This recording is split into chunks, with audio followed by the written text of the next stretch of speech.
Please, Hypnosis. Work. It doesn't. Magneton goes for Thunderbolt, and it's a one-hit. Just attacking the Magneton ensures that I lose, but the 60% chance Hypnosis should be 4 times more reliable than this. But right now, that doesn't seem to be the case. Finally, in the next fight, Hypnosis works and Magneton falls asleep. And then, yeah, of course, the game wakes it up right away. Hypnosis misses, and Thunderbolt KOs Gyarados. The game hates me. So yeah, that happened. Why not use Earthquake, right? Just because of this, I think that Gyarados deserves a new video. Also, look at Gyarados' Pokedex entry. It's the atrocious Pokemon. How did I miss that in my last video? While the primary definition in the dictionary for this word is horrifyingly wicked, the secondary definition is of very poor quality. Seems like a great word to describe my strategies from my last video. I've identified 3 major flaws with my previous approach, and I intend to try to fix them in this video. I didn't examine the damage ranges well enough for some major battles, I hyper-focused on outspeeding certain key Pokemon, and I failed to mention and examine using Mimic to learn Earthquake in the champion fight, obviously. Before I get into those, let's discuss my mental state going into the previous video. I was scrambling because my computer could no longer export videos from Premiere Pro. OBS froze my PC every time I tried to resize the window, and while I was recording, I was getting constant encoding overloads, even though my computer specs are quite excessive for playing Pokemon Yellow. Actually, when I purchased some components for my computer, the guy at the store was like, "Oh hey, what game are you gonna play with this awesome new equipment?" And I was like, "Pokemon Yellow," and he just looked at me and said "Whoa, it's gonna look awesome." So yeah, I just spent 4 days trying to troubleshoot this issue. I even bought a new GPU to solve it. All of this was happening, meanwhile the Gyarados premiere was going live. When I finally got exhausted from trying to resolve the issue, I read the comments hoping that they'd be a pick-me-up, and then I just realized oh, I didn't use Earthquake. I sort of sat there in confusion for a second. I repeated the question to myself. I just couldn't believe that it was something that I didn't test. I reviewed my footage, and then I realized that I did try it. However, Magneton survived. My thought process was, if it survives Earthquake and Hyper Beam, then I need a 15% chance to crit to KO the Magneton either way. It doesn't matter if I use Earthquake or Hyper Beam. With the slow growth rate, leveling up feels really bad, so a 60% chance with Hypnosis felt like the best option, especially after how much time I was already spending during the playthrough training. Hold on to these ideas for later. First, let's re-examine my strategy for Brock and see if there's another option. One comment I received questioned if I should explore Struggle against him instead of Tackle. After all, Struggle has a higher base power than Tackle, and it has 100% accuracy, so it hits harder while being more reliable. That makes it seem like the better choice already. There are 2 drawbacks though, and both are Generation 1 exclusives. Number 1, Struggle is a normal type move, so Brock's Pokemon resist it. In Generation 2, its type was changed to Typeless so that it can damage ghosts. That way, the player always has a measure of last resort against them. However, that's where drawback number 2 comes in. In Generation 1, Struggle does recoil damage to the user equal to half the damage inflicted on the target. This was changed in Generation 2, so it only does a quarter in recoil. So while I'll do more damage, I'll also take a lot of recoil damage. To be able to defeat Brock with Struggle, I'll need to be able to deal enough damage while surviving recoil and all the damage he dishes out. So let's examine some damage ranges. At level 13, Struggle does 5 or 6 damage a turn to Geodude, and it has 29 health. If I roll 6 damage 4 times at least, then I knock the Geodude out in 5 turns, but if I roll 6 damage less than 4 times, then it's going to take a total of 6 turns. Because recoil damage rounds down, if I roll 6 damage, then Gyarados will do 3 damage to itself. In the worst case scenario, I roll 6 damage 3 times for 9 damage in recoil, and then 5 damage 3 times for 6 damage in recoil. That's a total of 15 points of self-inflicted damage. While I attack, Geodude's also going to attack, and its Tackle is doing 3 to 4 damage per turn. If it deals 4 damage for 5 turns before fainting, that's 20 points of damage, so Gyarados would suffer 35 damage to defeat the Geodude. At level 13 it has 52 health, so if we examine Onix's health, and if I take recoil damage from it equal to half of its health, then Gyarados would survive with 1 hit point. That's not leaving a lot of space to be hit by tackle or bind. There's a bit of a silver lining here, which is if Gyarados rolls 3 damage instead of 4 damage against the Onix, then it's only going to be taking 1 in recoil instead of 2. So that gives a bit more of a buffer, but likely still not enough to survive Brock's attacks. So I don't think it's very likely to make it through on a first attempt with this strategy. What about at level 14 though? This gives Gyarados slightly more health and a small improvement to its damage range because it's doing 5 to 7 against Geodude. At level 13, I had a 45% chance to 5-hit, but now it's a 99% chance. So I'll get hit 1 less time by tackle, and Gyarados has 3 more hit points. This means I'll take 27 damage before Onix hits the field, and I'll have 28 health to defeat it. There's a slightly better way though. If I bring 3 PP of tackle into the fight, Geodude may hit me 1 more time, but I can still get through Onix with 1 more hit point because I've minimized recoil damage. I could also roll 7 damage multiple times and still only take 4 tackles from the Geodude, so that gives a little bit more wiggle room. I did attempt this in a playthrough, and it would be awesome because it saves time shaving 1 level off from the Viridian Forest grind.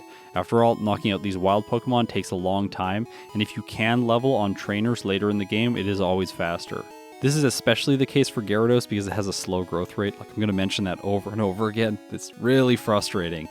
Anyways, it could save a potential of 2 minutes and 10 seconds of time here. However, there's a problem. Unfortunately, Brock has Bide on his Onix. If it uses it, Gyarados is going to lose.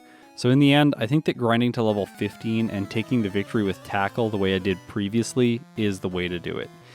Even when I do take this approach, victory isn't guaranteed. As you can see in this fight, sometimes Gyarados just gets crits at the worst possible time when Onix is accumulating damage, and that puts me in a bad spot. So even with all the leveling that I've done to this point, Gyarados isn't guaranteed to win against Brock, and I do have to reset here. While I slowly whittle his rocks down again, I'll just mention that restarting the entire playthrough here is very painful because of how long it took Gyarados to get to this point. Still, after I beat his Onix, my split is close with my previous result, so I'll keep going for now.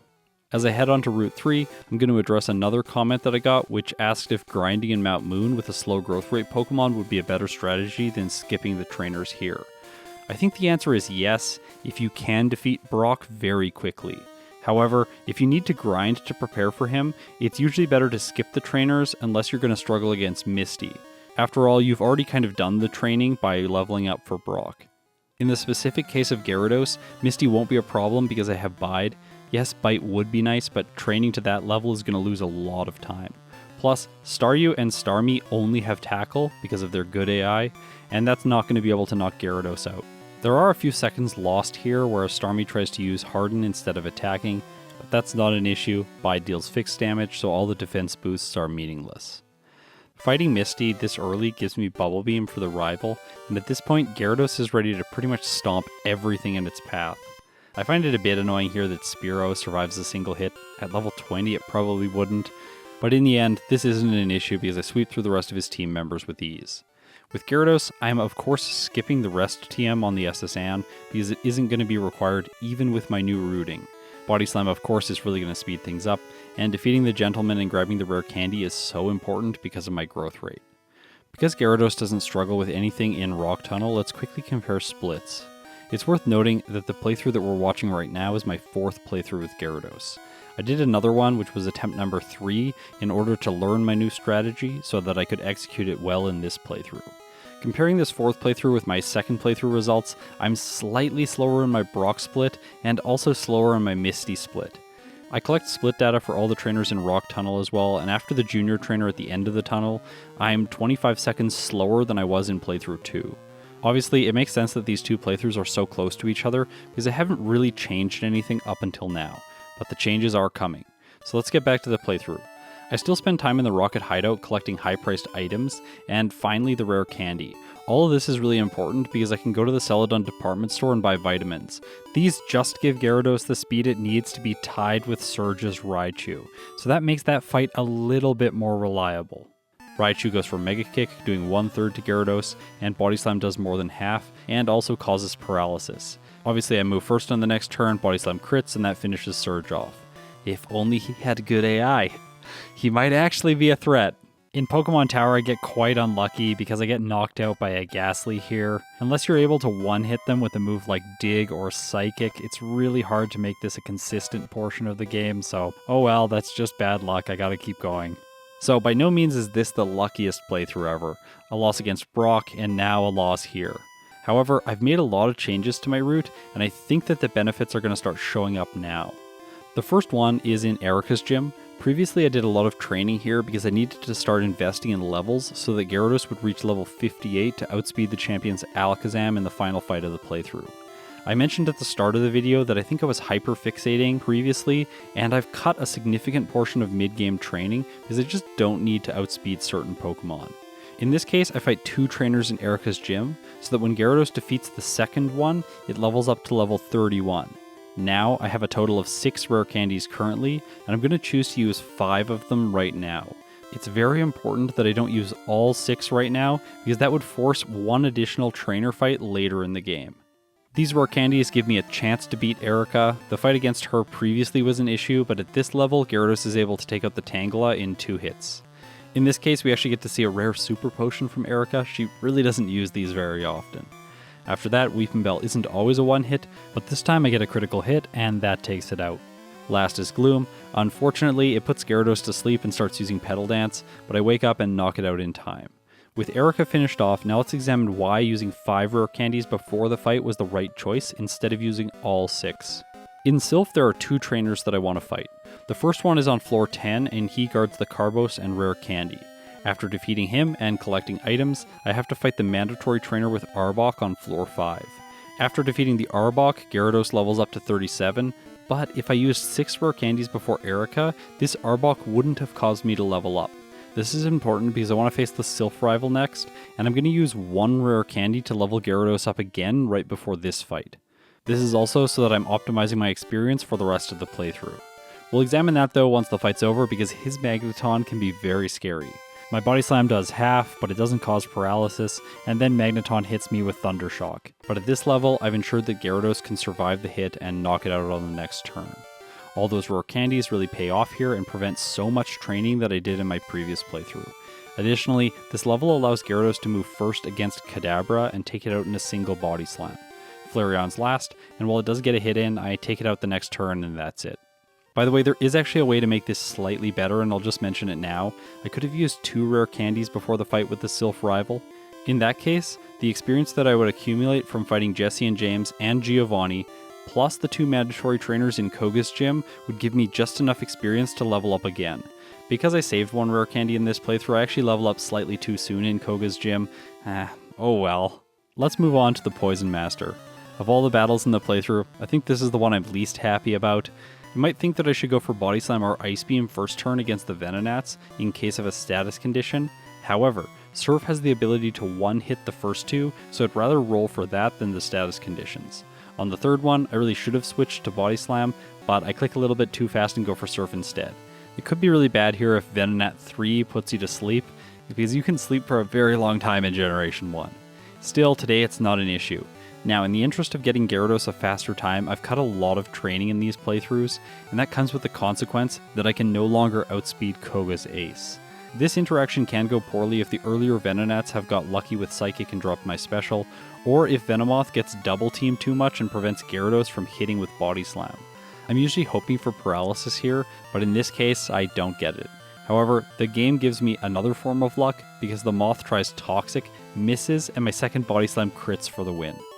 The next section of the game gives me access to 3 more rare candies, 1 in the Warden's house and 2 in Pokemon Mansion.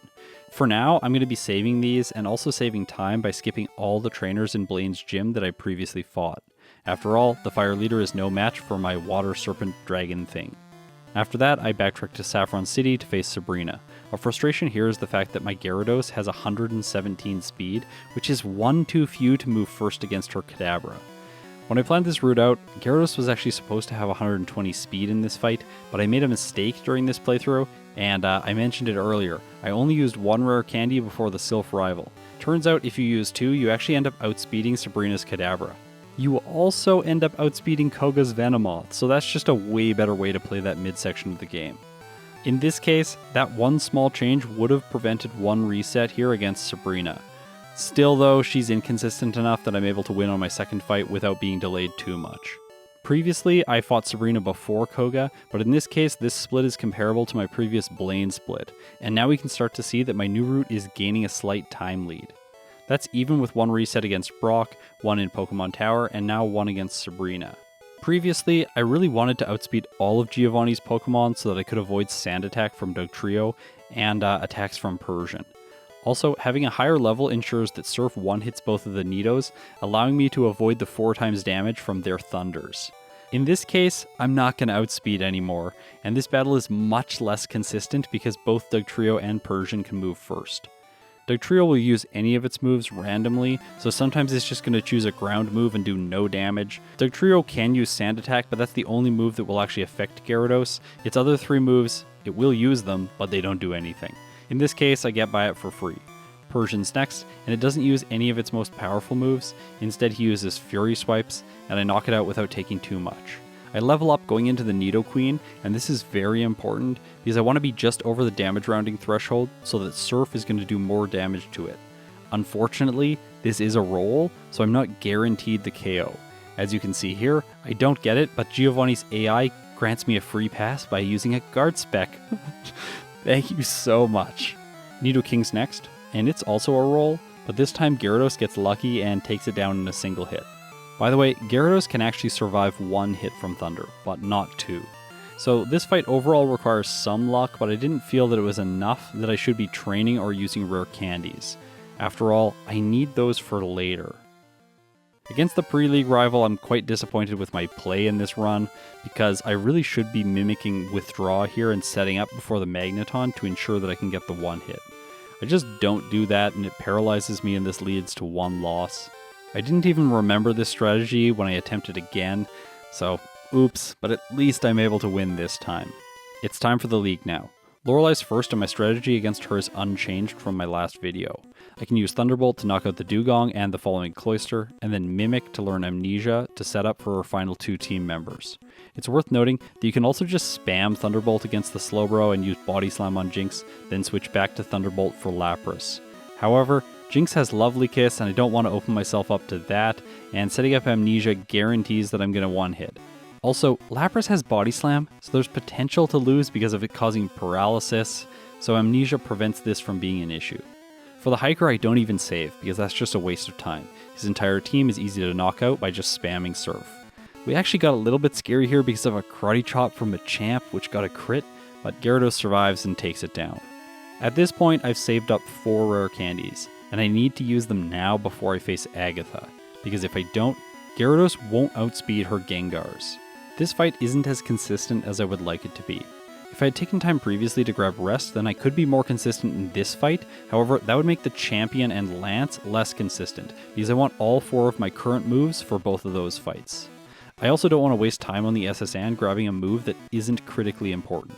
This does lead to a situation where Agatha's Gengar almost takes Gyarados out. I'm so lucky that I was able to finally KO it with Surf. That's certainly some good luck for me, but I think it balances out the bad luck that I had earlier on.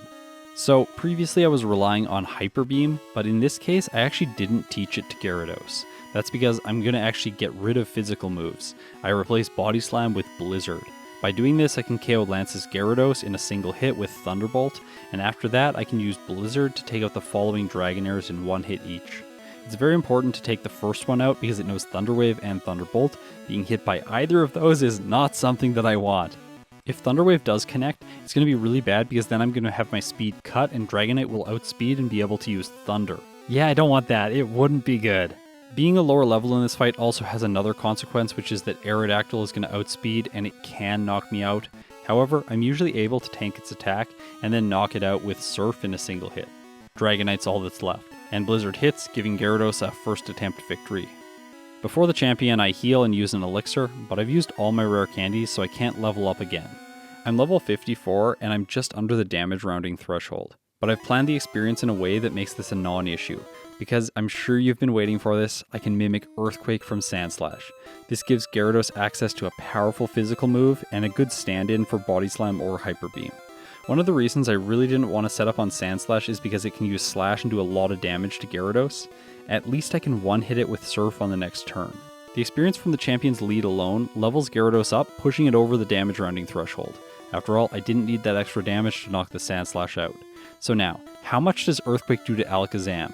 Especially because at this lower level, I'm no longer going to outspeed. But Alakazam can be silly with a move like Recover on the first turn, and that allows me to get some damage in for free. It doesn't get the one hit though. So in this case, the Hyper Beam strategy feels a little bit better because it is a guaranteed one hit. However, Alakazam just uses Recover again and I take it out for free. Executor's next. I have Blizzard for it now, and I could freeze and prevent Leech Seed altogether, which would be the perfect situation.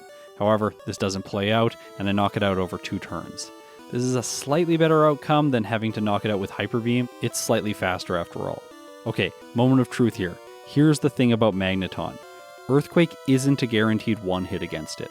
When I tested it against the champion, I tried twice previously, and both of the hits were not one hits, and Gyarados was level 58 over the next damage rounding threshold. However, what I didn't realize is that Earthquake had an over 90% chance to KO, and I just got 2 very unlucky rolls. In this case, at level 55, Gyarados has a 50% chance to one-hit the magnets. I was lucky in this fight and got the roll right away that allows Gyarados to progress to the Cloyster. I still have Thunderbolt, so it's easy to knock out, and Earthquake's on my side to one-hit Flareon. Gyarados clocks in with a time of 54 minutes and 5 seconds, with 4 resets at level 56 in 3 hours and 27 minutes of game time. When compared to my previous result, I was able to improve Gyarados' time by 4 minutes and 40 seconds, finish 3 levels lower, and reduce its game time by 17 minutes. Unfortunately, I did have 1 more reset, but overall I'm quite happy with these results. Still, things could go better from here. Better luck against Brock and the Chandler would have saved 57 seconds.